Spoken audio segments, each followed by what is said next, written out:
Seorang Profesor Mendeleev akan dilantik bagi memastikan kelancaran permainan, menentakkan tempoh masa dan mengumumkan pasukan pemenang. Terdapat beberapa komponen penting, antaranya 3 sampul arahan yang mengandungi kad arahan, kad petunjuk dan kad teka-teki, 1 petikut yang mengandungi 5 antidot, menu penggunaan,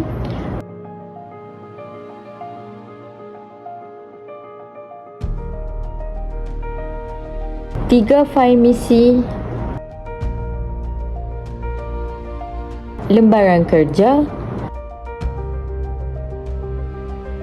skema jawapan dan jam randi. Setelah selesai kesemua kumpulan membaca arahan penggunaan serta kronologi permainan teka-teki Hello Escape, Profesor Mendeleev akan memulakan pengiraan masa selama 1 jam. Pemain akan mengambil fail misi yang pertama berserta dengan sampul misi yang pertama.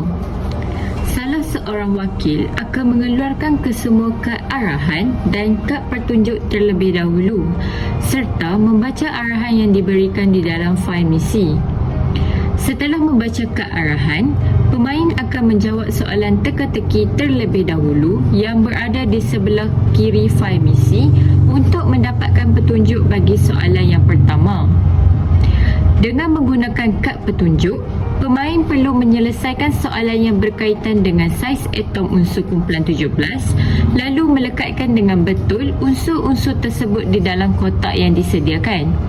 Setelah selesai, pemain perlu mengeluarkan kad teka-teki yang berada di dalam sampul untuk memecahkan kod yang pertama.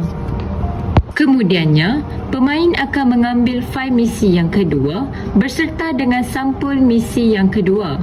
Sama seperti di misi yang pertama, pemain seharusnya membaca dengan teliti kad arahan yang diberikan sebelum memulakan misi.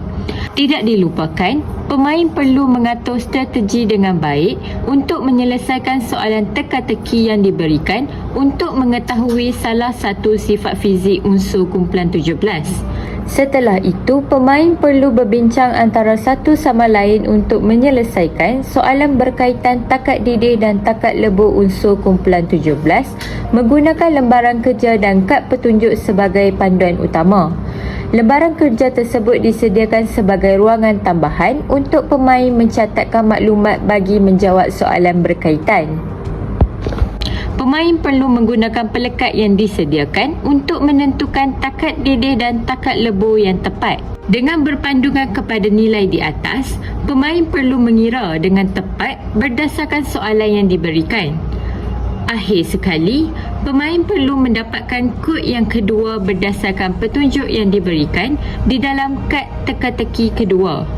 Pemain perlu bekerjasama di dalam pasukan untuk meneruskan misi yang terakhir.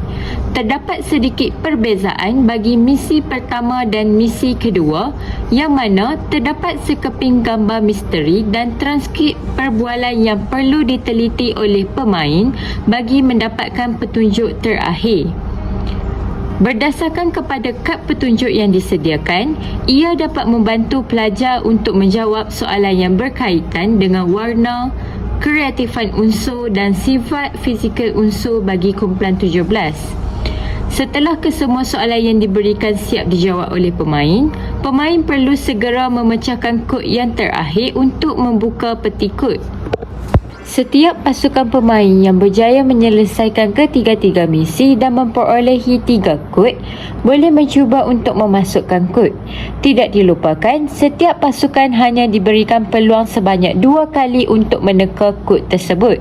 Sekiranya kumpulan tersebut berjaya membuka peti, mereka perlu mengambil antidot yang betul berdasarkan kepada unsur yang diperolehi di dalam kod terakhir.